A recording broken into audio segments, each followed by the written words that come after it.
freaking myself out because I can't see my own eyes in the camera.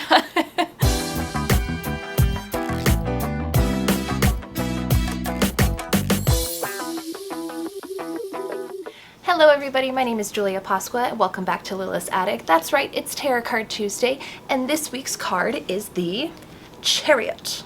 So this week's card is the Chariot. If anyone else has been singing, I believe it's Gavin DeGraw's Oh Chariot. I'm actually going to look that up now because I'm curious. I think it's Gavin DeGraw. Who sings that song? I can't put it in here because of copyright. It is Gavin DeGraw. You know, Oh Chariot. I've been singing that all week in the studio. So anyway, this week's card is the Chariot card. Make it up here. So the Chariot card is about moving forward into your journey. There is some action taking you towards your journey. In the card, there is a man standing in a chariot who is not currently moving, which is supposed to represent having a sturdy foundation to take you towards your action or to move you through your journey.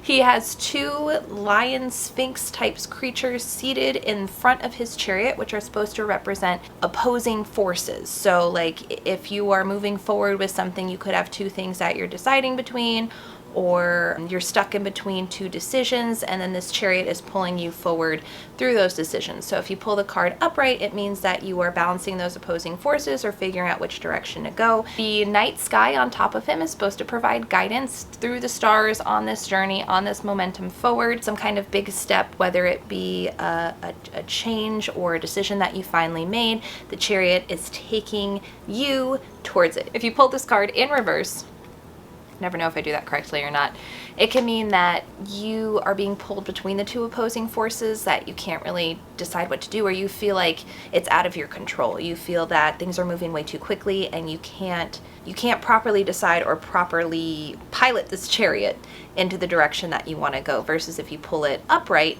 you know the direction that you're going. You have tamed these opposing forces and they are working together to pull your chariot forward. I'm hoping that all makes sense, as I do every week. If it didn't, hopefully it'll make more sense as I'm making my card, because I have actually a really good idea for this one. So let's go. So my version of the Chariot, not Gavin DeGraw's version of the Chariot. I am a big old nerd, as you probably have figured out by being here now for, what is this, 8 weeks? Thank you. Hi, everybody. 2 months. Aw, congratulations us. This card, I decided that it is going to be the pumpkin carriage from Cinderella. What better chariot in my mind than the pumpkin carriage from Cinderella?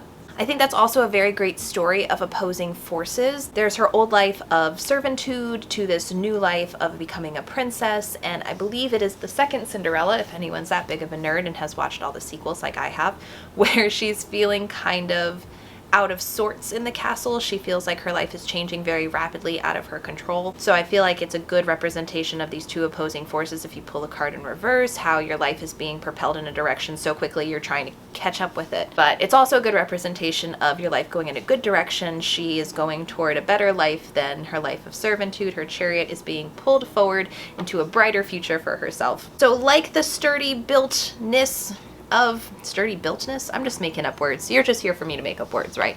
Forget the art. We're making a new language.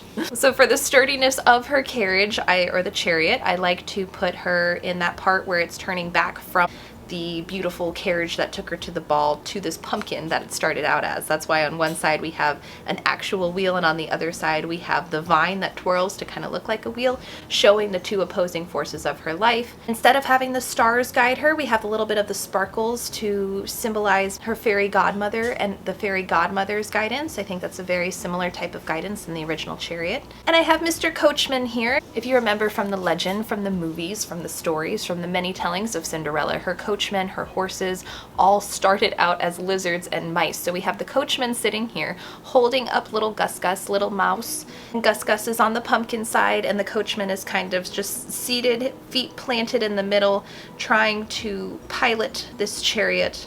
I think it's a beautiful story. I think it's a beautiful representation of the Chariot. I originally thought it was a very boring card. And I am glad that I thought of Cinderella and her chariot and her story, because then I was really able to connect with it, and I hope you all are as well.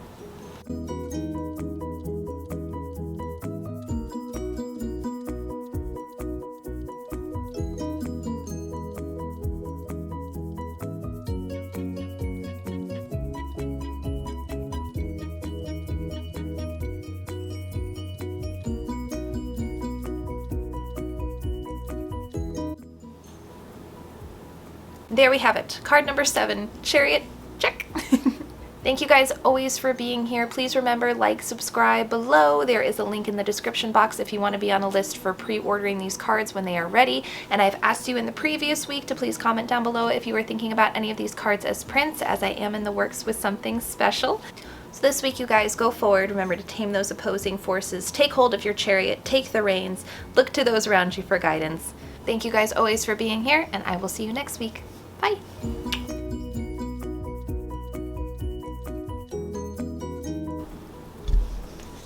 I feel like I'm playing peekaboo at the end. Woo!